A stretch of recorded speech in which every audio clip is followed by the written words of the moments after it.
Unspoiled Network podcast. This is Spoil Me, covering One Piece, episodes 433 through 435. Warden Magellan's strategy, Straw Hat entrapment completed. All forces have gathered. Battle on level 4, the Burning Heat Hell. Mighty Magellan, Bon Clay bugs out. In these episodes, we get some really choice villains working with our protagonist moments. I loved this so much. And Bon Clay, I'm not mad at you, bud. You did your best, and honestly, I can't blame a single decision you made. Welcome to Spoil Me.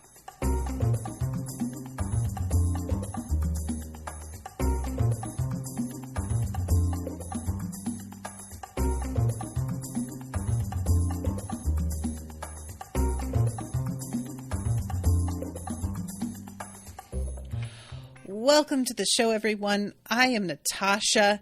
Thank you very much to Gabby for commissioning this episode as well as the last One Piece episode. Thank you, Gabby. This is, I swear, such a fun arc so far. And, you know, things can take a turn. We shall see. But for right now, I have been really enjoying this one. I think it's because the nature of like the layered prison kind of keeps things interesting, and it's not like things aren't interesting otherwise, because we have had plenty of surprises dropped on us in other episodes. This show can be super unpredictable, so it's not like inherently having something be divided into levels like this is always going to be a winning strategy. But I just personally really like everything being organized in a very specific way, so that I know it's going to be basically themed everywhere we go, and I get to sort of anticipate how that's going to manifest. Because it's one thing to just be told, oh yeah, this place is going to be hot, and it's another thing to actually get there and like see the way it works and how strangely it's built and everything. It's just a very, very different vibe, and I can anticipate some of it, but not others, which is sort of fun because I get to play a game where I'm trying to imagine a thing and see if I'm right. And also, you guys, I am just such a fan of the weird team up, not only obviously with our old villains, but with Boa as well. And I just keep being like brought up short at how weird a choice it was for them to be like, what if we just made Boa fall in love with Luffy? Like, I keep forgetting that's the direction we went, and being reminded and going, oh yeah, right, weird. So anyway, let's start things off here. Warden Magellan's strategy, like, you guys have warned me before not to read the titles of the episodes ahead of time because they can be spoilery. I'm going to be totally honest. I completely read this title, not on purpose, but because I was trying to find my spot and make sure that I was watching the right ones. And so when I saw that it was like the entrapment was complete, I'm going to tell you guys what I thought was, in fact, that this wasn't even about Ace. I thought maybe it was going to be, oh, we captured Ace so that we could entrap Luffy because we knew he would come to rescue him, which does seem kind of far-fetched. Like, you know, I don't know that I would really have loved that if it were true, but that was what I was sort of thinking we were about to do based on that title. So, you know, I just wanted to let you all know that sometimes you can get spoiled, kind of, and still wind up drawing the wrong conclusions and wind up in the wrong place. So, yeah, you know, it's great to see how much my brain just does what it feels like, even when it's directly being given information. It can still go haywire. So this whole sequence here, y'all, is really great because the main first thing that we have is a confrontation is the wrong word. Boa is leaving the facility. She's being led out by that weird hot guard woman who also seems to have a crush on her, which, that follows because all of her citizens also seem to kind of have a crush on her. And when she says, "Thank you for everything," this girl turns rosy and is like, "Oh, of course." And as she is about to leave, she says, "One last thing. Did I hear correctly that there was a report of an intruder earlier?" And this girl says, "Well, yes, but there's no possible way that this guy is going to get out of here because this is airtight. And we're just going to lock it down so that he can't get out. He's going to become a permanent resident." And I think that all Boa was attempting was to find out the status of Luffy as of right now, and just to see, have you caught him?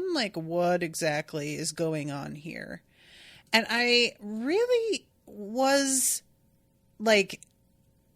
I was sort of wondering if she was going to try and come up with some other means of, I don't know if I want to say saving him, but assisting him, doing something to distract them. I don't know. I don't even really have a firmly gelled idea of what that would be.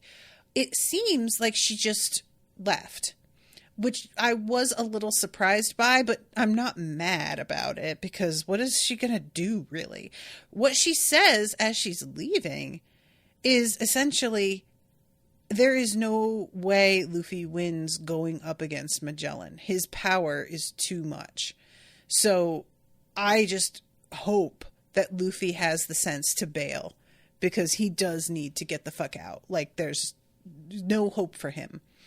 And I was kind of gratified considering how often we have seen Boa be really self-assured that there was an enemy for whom she had some respect, because so much of the time it has seemed like she's just going, "Oh, I could take care of this guy. No problem."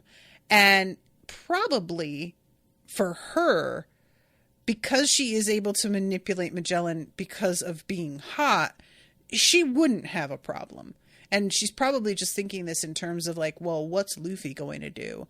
Probably nothing, which we do wind up seeing how few options he actually has. I don't know how you guys felt watching this fight, the way that it begins, but I will freely admit I was truly concerned. And I love when this happens. The show can be very good at that, where I'm like, there's no doubt in my mind. Of course we're getting out of here. Of course our friends are surviving. Of course we have 400 more episodes to go, more than that. But when they can still make me kind of go, ooh, I don't know if he's going to make it out of this.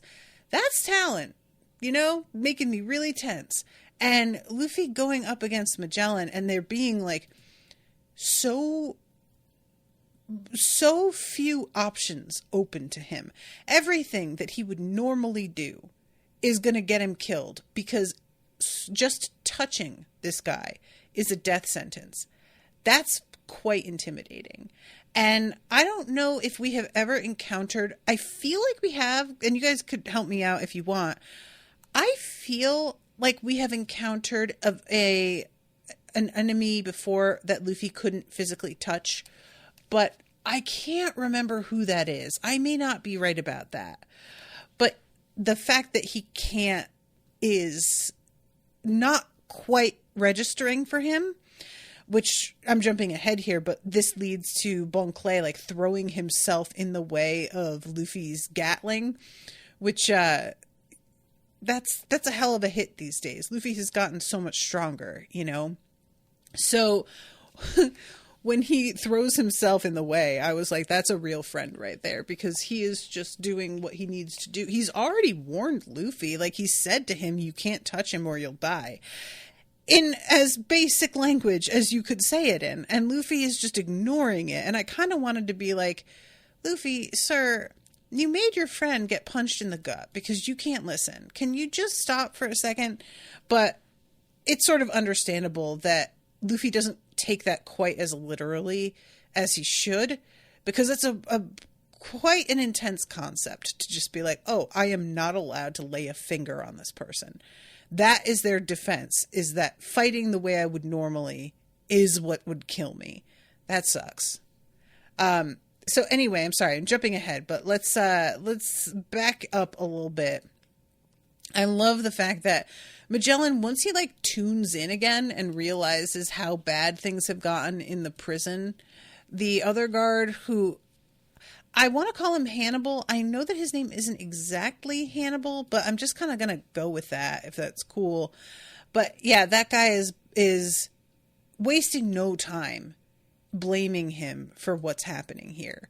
And Magellan tries to do the whole like, oh, what are you saying? This is my fault? Like, he's challenging this narrative. And I love it. This guy is like, yeah, like, that's literally exactly what I'm saying. I thought I was very clear. Did you not get that? I mean, I could say it in a different way if you need. And I was laughing a little bit inside because we get a flashback of Magellan literally being told all of this is going on, and then her just going, well, can't we see the prisoner right now? And him just going, of course, right away, and immediately caving. And I was like, oh yeah, it doesn't get much more literally responsible than something like that. And we also get a sort of like plan of attack here, because Sadie is in the mix and she is wanting to, like, the main thing that they have to figure out is where they're going to concentrate their security forces and how they're going to organize this, because, you know, Luffy is trying to get down lower, but they also have other prisoners who are trying to escape, and whether or not they should spend more time preventing escape than they do trying to keep Luffy from reaching his brother. And what they end up doing is assigning most of their resources toward keeping Luffy from reaching Ace, and they put a very minimal security on the way out, which leads to a whole other thing later. Let's see. Florian says, well, he was not able to touch Croc, but the sand did not hurt him by touching him. I think that is what I'm thinking of, Florian, was the fact that he couldn't even quite like land a hit, which that's also pretty intimidating in its own way. I remember Crocodile feeling really scary to me. So anyway, this fucking thing with Sadie, you guys, I can't get over her costume. I still am not, I'm not used to the fact still that she basically just like moans wildly as she is about to say literally anything.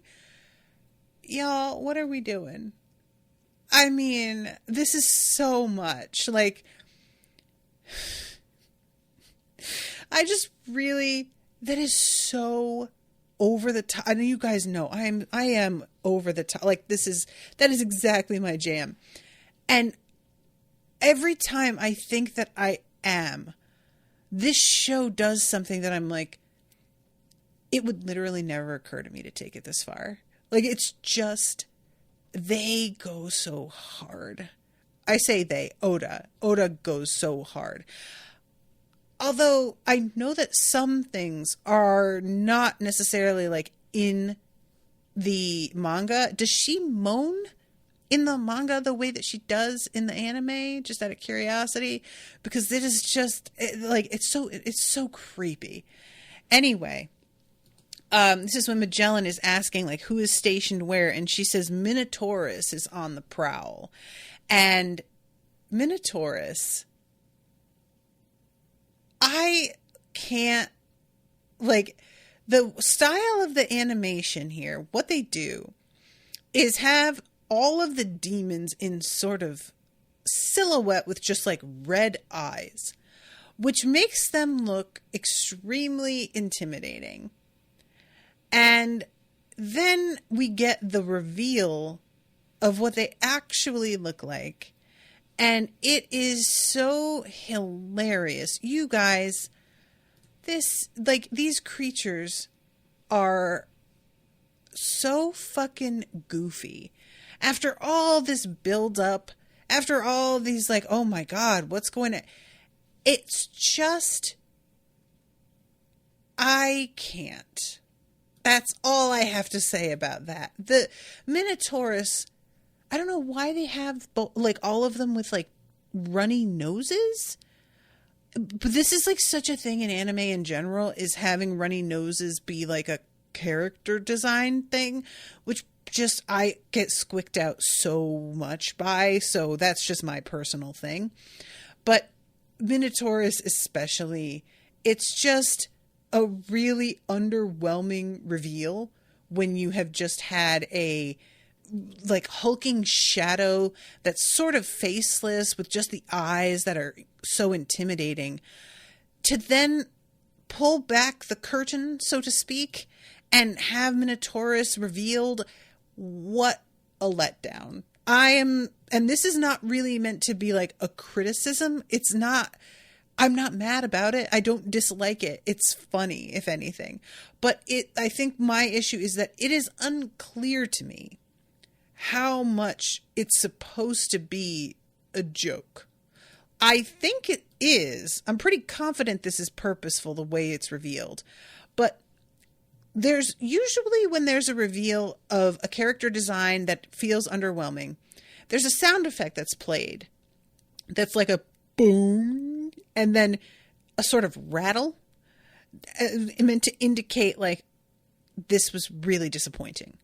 And they don't have that sound effect here, which is what's making me kind of stop and go like, is this something that I am supposed to think is as funny as I do?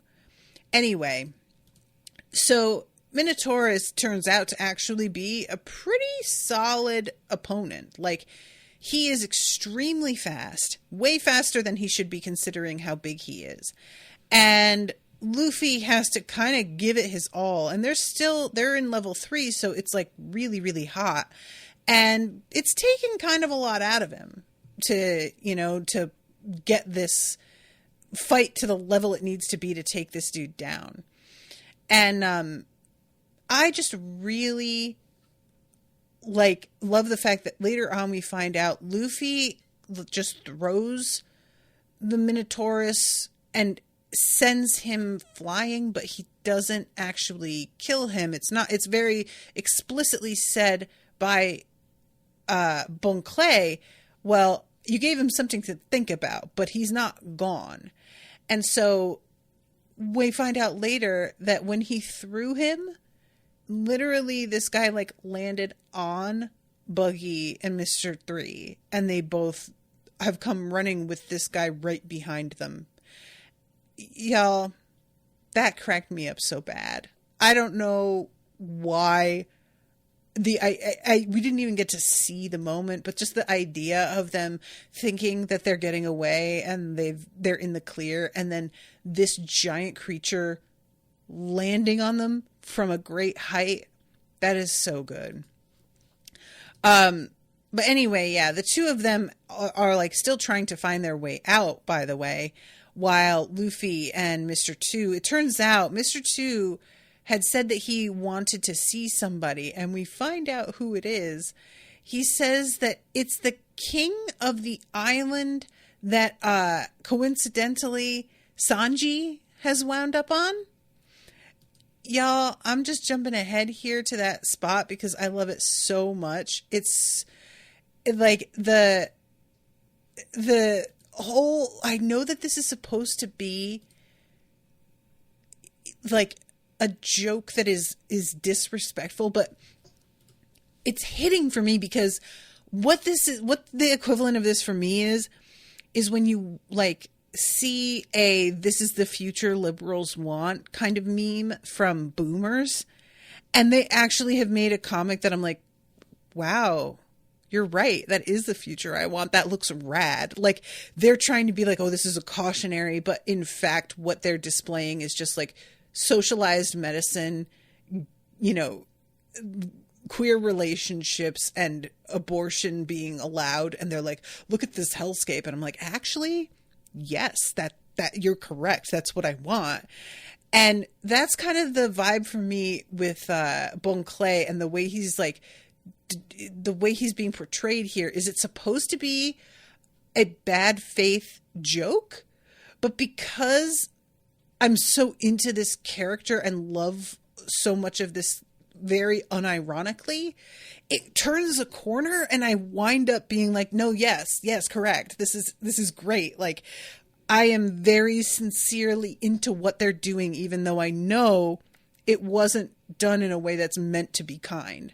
So Luffy says, there's somebody that you wanted to see too. Who do you want to risk your life for? And Mr. Two says, I've heard that he's called the miracle worker. He's a true hero who deserves to be free. And his friends call him Iva. He's the queen of the Kambaka kingdom, the pink paradise of the Grand Line. He is the leader of the queer folk, the queen of all queens. And Luffy responds, the queen of all queens. Sounds like a pretty important guy. That's awesome. And can I just say, I love Luffy's being 100% unironically supportive of this venture. This is what I'm here for. Yes, thank you, Luffy. I just am so glad. I can't tell you guys. You know how bad I wanted Mr. Two and our crew to be friends. And we got it for like a minute, and then he died, or he sacrificed himself, and that was it. And I was like, well, I got it a little. It's not as much as I wanted, but it's something so fine. And I am so happy, so happy that he gets to come back like this and really like pal up with Luffy in a longer arc. This just makes me so happy. Seraphim says, it's not meant to be bad faith. Oda would agree with you on how it looks. Main issue, the anime pushing things a bit too far in the ridiculousness of the new comma. What is new comma, Seraphim? I'm sorry if I'm not following. When you say Oda would agree with me on how it looks, do you mean like that it looks like it's bad faith? Or I just want to make sure that I'm like fully getting what you are trying to put down here. Florian says new comma, that's the people who live on Sanji's island. Okay. Because like it feels bad faith because of Sanji's like plot and the way he reacted to them. It felt to me like very much they're being played as a homophobic joke, you know? So I can't help but interpret the rest of it in the same, like I'm viewing it all through the same lens of being probably they are the butt of the joke in a way that is mean-spirited. But, if he doesn't mean it that way, great. But that's the way it feels. So, anyway, at this point, this is when Buggy and Mr. Three come running up with the fucking Minotaurus right behind them. And we get a bit here that is very funny, where Buggy is like, I think I have a weapon that I could use against him. You probably remember the buggy ball that I blew up half the town with that really impressed you and scared the hell out of all your friends, which of course I remember. And Luffy doesn't remember. And I know Luffy isn't a liar. Luffy is not the type of character who wants to bring somebody down a peg and so lies that he doesn't remember something. That is so not his energy. But I do find it quite surprising that he doesn't, because the buggy ball made quite an impression on me, at least. Like, it's branded. He's got like, it's a very specific, the whole thing, you know? Anyway, the bit goes on with like Buggy trying to remind him what it is and being like, oh, I'm sure that you just blocked it from your memory because you found it so traumatizing. All of it, it's just very, very good, you guys. And in the end, he just is like, fine, whatever. I'm just going to go ahead and use it. And what he's using, it turns out, is called the Muggy Ball, not the Buggy Ball, which is sort of, he makes it sound also here like he's only got the one, but we find out later that he has another one, which they're in his shoe. I don't even understand how that works, but it's fine. He uses it. He really fully thinks clearly that he has like done some irreparable damage to the Minotaurus. So when this thing just like gets up a little bit later, he is extremely upset about it because he keeps thinking he's doing shit and it winds up not hitting literally or figuratively the way that it should. And that episode ends with all of them coming together in order to take it down. And I love that Mr. 3 is using his wax power, and it like works in the moment for this one instant, because as he says to Luffy, it's going to melt in 3 seconds. And Luffy's like, 3 seconds is plenty of time to do what I want to do. So basically Luffy like wraps his fist in wax to increase the weight of it and punches this thing, and it goes down, like real hard, and does not seem to be getting back up again. That's the end of this guy for now. And that later on, they're all like, oh, my power is the one that saved the day. And they're each going through what their contribution was. And even Mr. 3 starts to do it. But then he stops and he's like, actually, I don't think my power did all that much. And I just fell out laughing on that, because he's in the spirit of it with everybody else, just being like, no, I'm the best. And then he like just cuts himself off and is like, I guess not really. So let's see. Oh, right. So we go back to Boa here, and she's talking to this dude whose name I keep forgetting, and he's explaining the plan of how everything is supposed to go down, and that Ace is safe and that they're going to be transferring him in the morning. And she is just trying to be cool, but she's freaking out about whether Luffy is okay still. And when we go to the like tower here, this is the well tower that they are in is where you can drop down to level 4. The thing is, Luffy is like he describes standing on the edge as being like standing on a frying pan. And I can't understand how this is going to work. What Bonclay says is that if you drop down from here and you land in the wrong place, you will die instantly. That's how, and when they're looking down, it's all like steam, basically, that's coming up. It is impossible to see. I'm sure once we get into that part of the story, it'll suddenly be the visibility improves because we have to for the story. But as I'm watching it, I found myself getting so anxious, you guys. This really looked so like impossible to me. And I like, what, I don't feel like I even fully understand, like, if this is the burning hell floor and you land the wrong place and you die, what is it that they're even doing with the prisoners down there?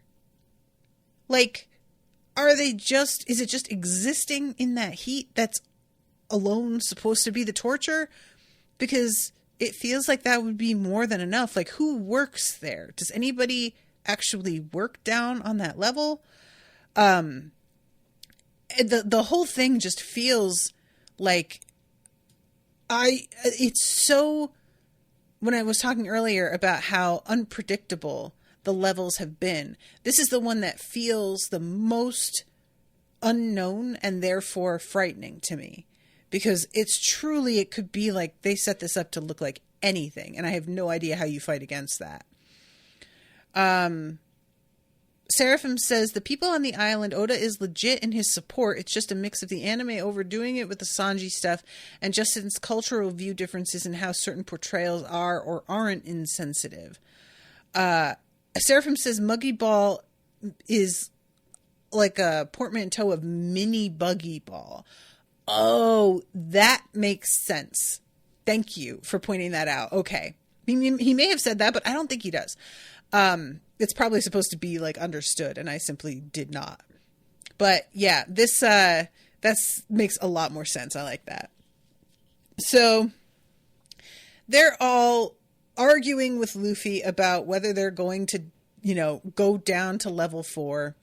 And they're saying, dude, we're almost dead up here. We're trying to escape. Of course we don't want to go down with you. As they're saying this, the floor is like cracking underneath them. And also, you guys, Luffy is picking his nose, which they normally just have a character be picking their nose to indicate that they're not fully focused, that they're kind of a slob, whatever. And they stop, and it's just a little moment for the audience. Here, Luffy's picking his nose, and I'm just like mentally just willing it to stop because I hate that so much. It's like the only thing worse than just snotty, drippy noses. But then he pulls his finger out and looks and says, wow, that's one big bloody booger I just picked. And I just shriveled up and died. Here's my criticism of this section, and it is not a criticism that is really meant to be taken that seriously.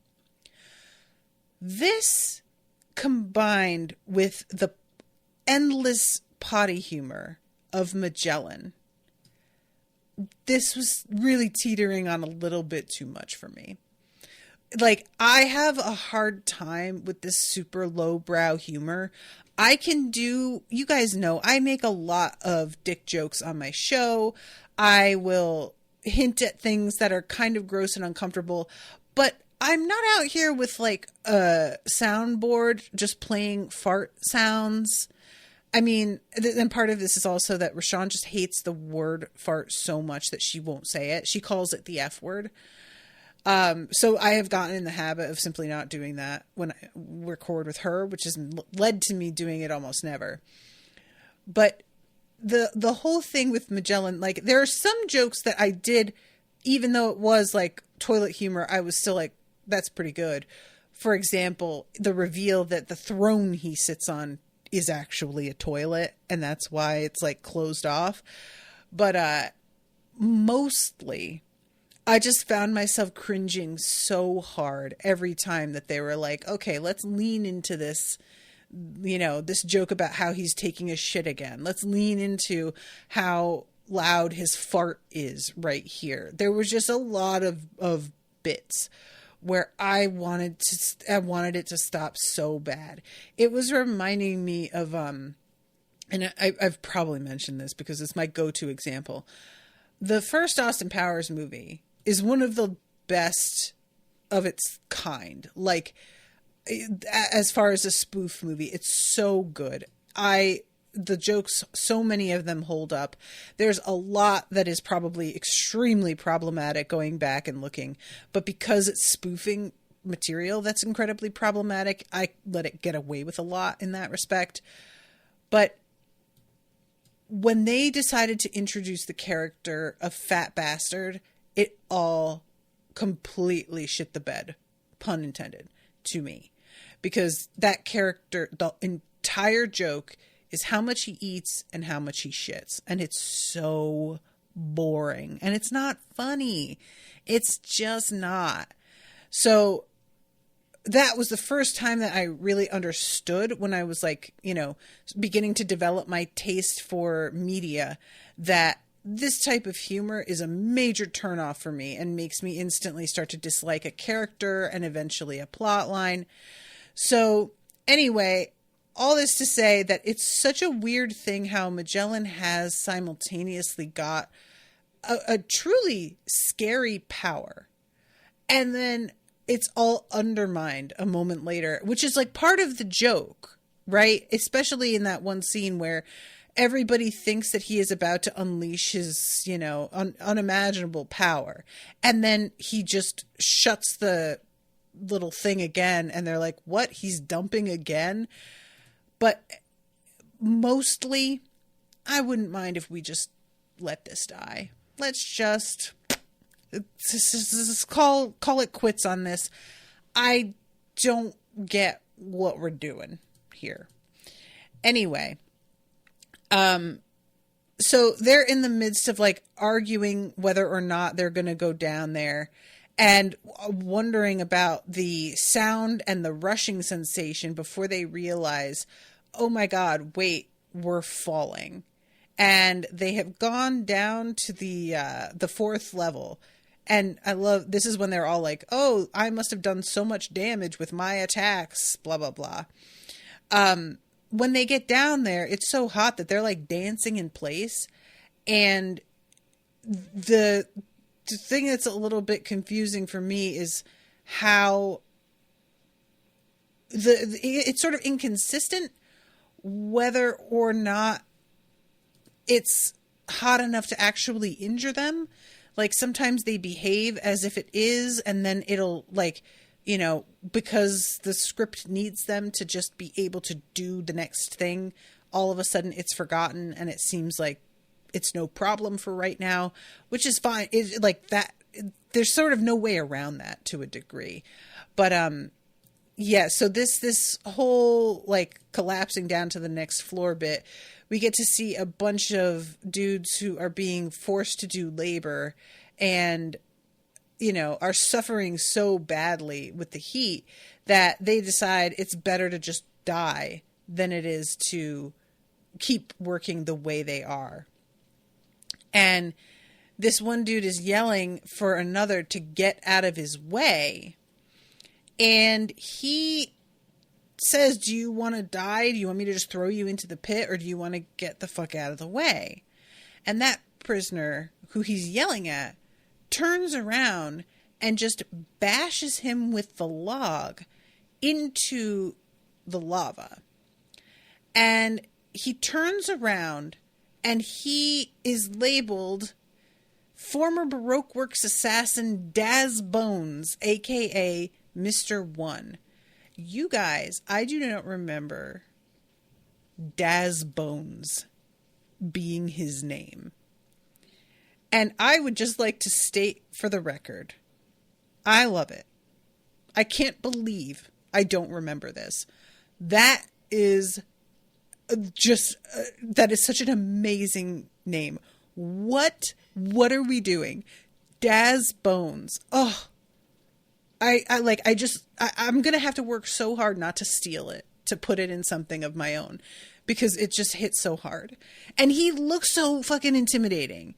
Like, he's just got the real high cheekbones, the extremely short cut hair. He's sort of like tan skinned and his hair is white. And the whole like vibe of this guy, I'm just like, oh shit. So yeah, he kills that guy and I'm just like, well, of course he did, because look at him. This is not a man you fuck with. I'm surprised that guy got as far as he did yelling at him in the first place before he got killed. Like, kind of, you take that upon yourself, sir. That was your own fault. That's all I'm saying. Sorry, Seraphim's in the chat. That one is just Oda letting his inner 12-year-old have a bit too much input. True. Smoker mentioned his name once during the Alabasta wrap-up, but that was it.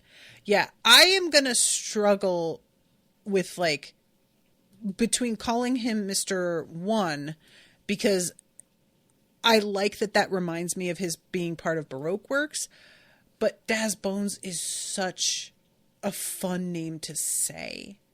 it almost feels like I'm saying it wrong because it's so like silly sounding, but I just, oh my God, it's great. I love it so much. Okay. So I have to move it along here because I only have 15 minutes left and I still have like 1.5 episodes to get through. But a lot of this I did kind of talk about ahead of time.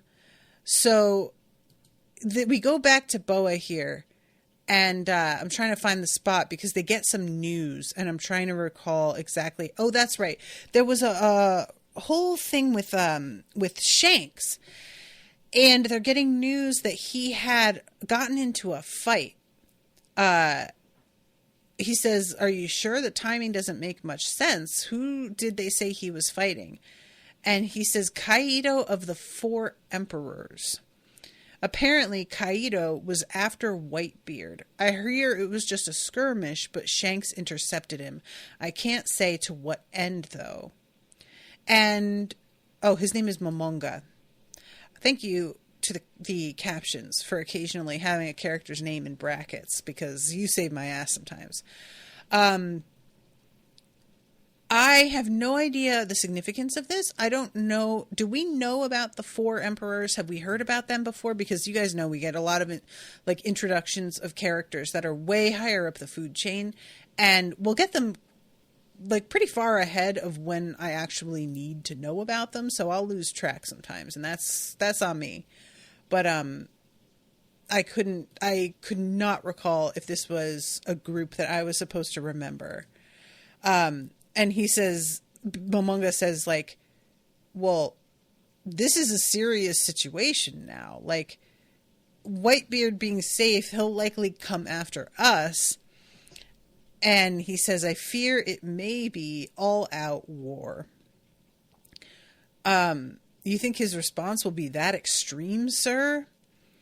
And Momonga says, Whitebeard's men make up the strongest pirate crew in the world. He'd be facing the entire navy, including 3 admirals and the 7 warlords of the sea. And I love the dramatic, like his coat flapping out behind him. This is a war that will shape the very course of history. And behind him, the guy who delivered the message is like sweating, clearly. Very nervous about this whole thing. So we go back into the prison, into Impel Down, and a bunch of the prisoners are at their, like, gates. I don't know what to call it. At the bars of their door, and they're sort of like, what is everybody doing down here? Why is everything kind of in upheaval?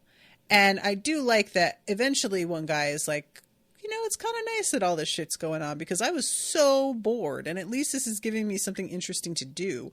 One of them gets a hold of a what do you call it? One of those transponder snails. And so they're sort of like keeping track of exactly what's going on. And I was not remembering where he got it from, if he lifted it off of one of the guards or something like that. But, with this whole thing, this is when we get the introduction to the other demons. I can't with how ridiculous these guys look. The fucking zebra. Okay, so first we've got the koala. A snotty-nosed koala. All of them seem... No, I lied. The rhinoceros doesn't. But the koala and the zebra, and I think the Minotaurus, they all have abs that are like human abs. They have fur up until their midsection. It's so weird looking. It's like they're wearing half shirts of their own fur. So we get their names here, and I don't know how important this is gonna be, but they all seem to just start with Mino. So Mino Koala, and in parentheses it says hawkish, which I'm not exactly sure what they mean by that, because when I see the term hawkish, I think of somebody who is pro-war, and maybe that's what it is meant to mean, but it just in context of what the others are being like how they're being described, I'm not sure.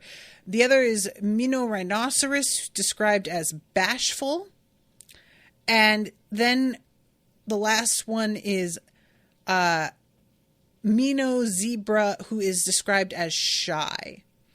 Long, flowing pink hair and like the pink cheeks and everything. It is really what a choice to have made. And this is when Sadie, she finds out that the Minotaur has been taken down, and she starts to kind of throw a tantrum over the fact that, you know, she's even like, I'm not going to believe that. And I'm like, well, believe it as you want, lady. You're going to find out. So Magellan has kind of had it. And he's like, we have a fucking reputation at this goddamn prison. I am sick and tired of them toying with us. We have got to put a stop to it. The burning heat hell, that's it for them. That's as far as they're getting. We have got to manage this. The warden, he turns around and he starts like growling. And this is when everybody's like, oh, he's about to just like unleash his power. And then he goes and takes a shit again. So we go back to our friends who have landed on level 4, dancing in place. I love that there's this whole bit with Bon Clay trying to act like the heat isn't so bad as long as you like have a mind over matter attitude about it. And he's like, the heat, just like see it, the heat as your friend.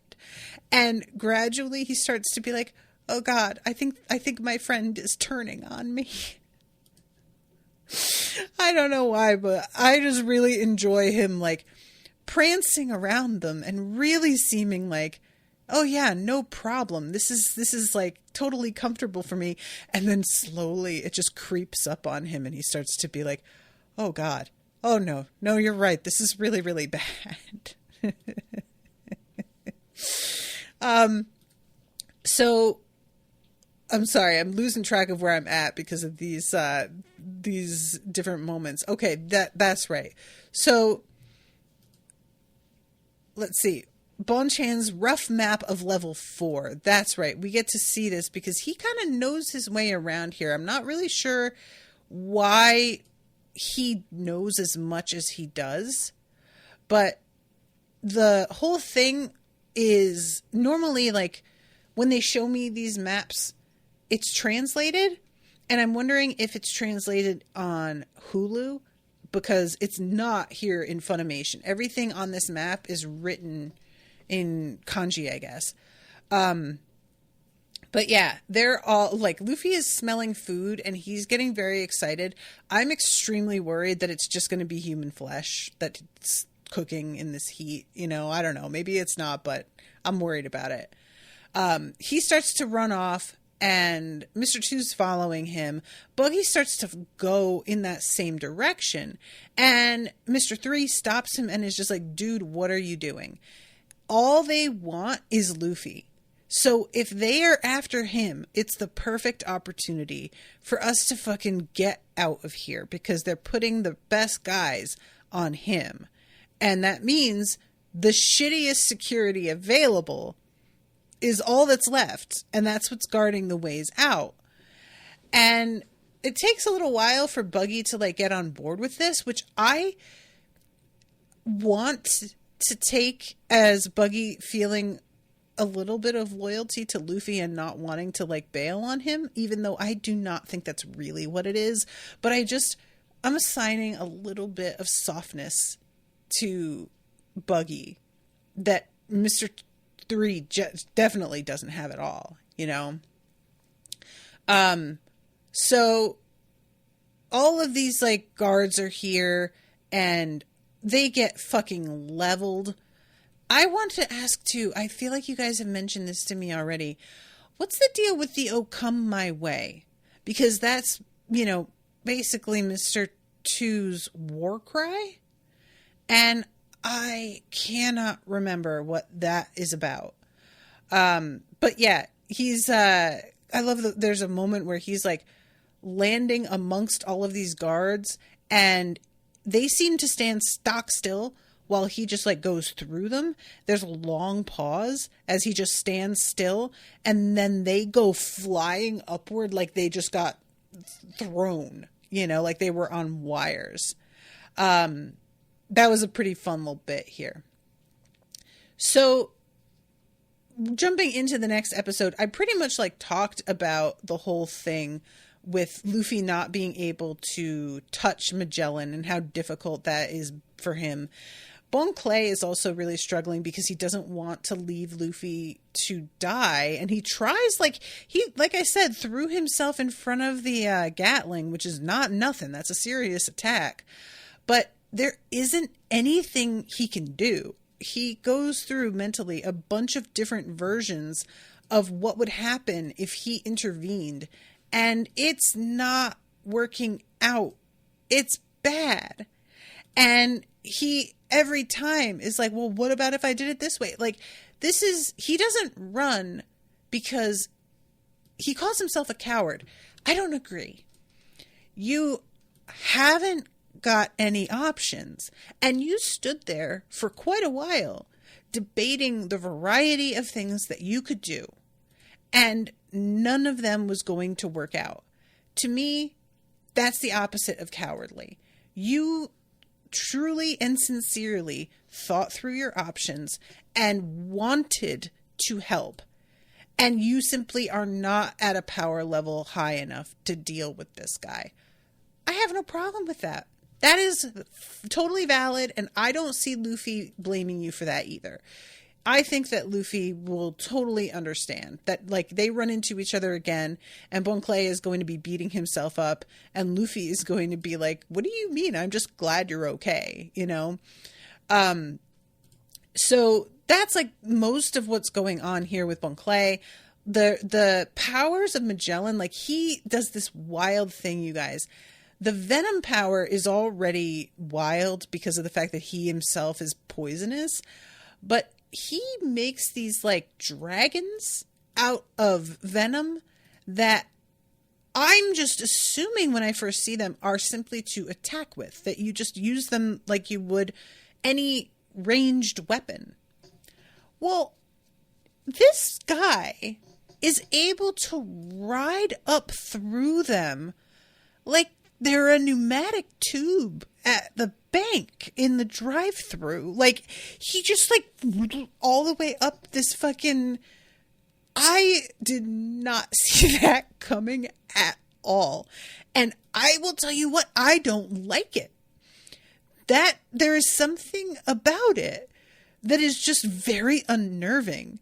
It's just, you know, like another moment of things really not being predictable at all. I don't know where this idea came from, Oda, but sir, wow.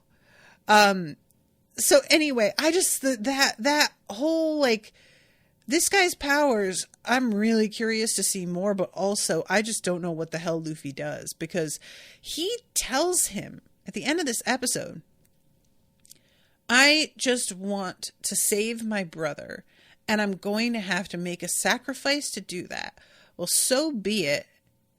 I guess you can have my arms. And this dude says, why would I want your arms? What do you mean? And I am also like, yeah, Luffy, what do you mean? Because I think Luffy is just going to punch this guy and, like, let his arms be burned off. I don't even know how that would work, because the premise has been you touch him and you die, not you touch him and whatever appendage you touched him with dies. It may be that we're just going to play a little bit fast and loose with that rule, but I don't feel like I'm going to be watching a show with a main character who's got no arms. That isn't what I think we're doing. So what is happening? Like, I genuinely do not have a prediction on this. I don't know what to think. And the episode just ends right there. And I was like, really? Wow. So I just don't even get to... Christ. Sorry, I've been on the other page, so I didn't see all this chatter here. Garp mentioned them in post-Ennis lobby. Shanks, Whitebeard, Kaito, Big Mom. Big Mom? I don't remember Big Mom. The 4 strongest pirates in the world. Florian says, yeah, I also think Bon Clay made the right call, right? And Seraphim says, it's actually okama, the Japanese term for a man that dress/acts extremely feminine. I'm sorry, Seraphim, because you commented and I didn't see it until just now. I don't know when you're saying it's actually, what's actually. Because I was looking away when you first typed that. Forgive me. But yeah, so yeah, this episode ends there. And I'm just left going, sir, are you just deciding that you're going to like let yourself have no arms and save your brother that way? I respect that. I just don't know that that's the right call. I feel like you just do something where you're not even quite there yet to totally disable yourself. And I don't know how you think you're going to make the rest of the trip. Do you know what I'm saying? Like, what is there after this that you're going to be armless? You're going to be disarmed.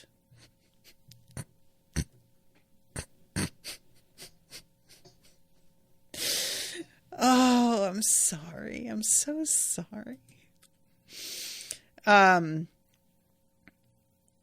Oh, Seraphim says, "Oh, come my way" is Okama way.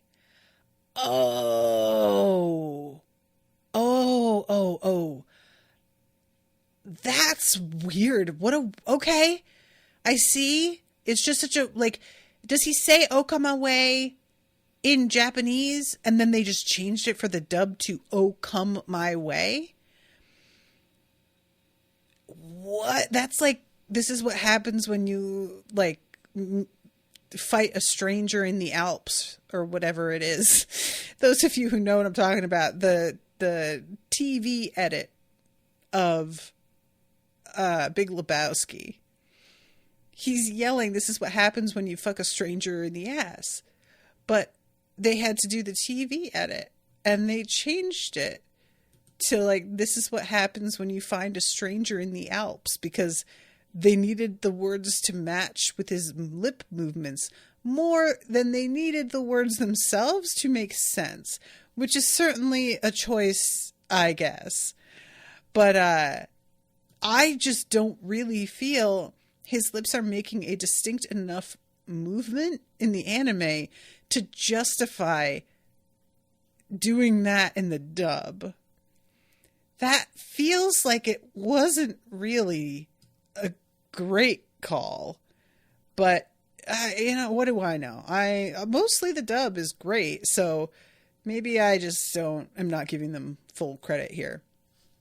But anyway, so yeah, that is the end of the episode, and I am really hoping that we run back into Bon Clay again. I hope that this isn't the last of him. So I gotta wrap this up, guys. Thank you, Seraphim, for feeding me so much info. Thank you, Florian, for coming and hanging out as well. And of course, thank you, Gabby, for commissioning this. This has been a lot of fun. Until next time, toodaloo, motherfuckers.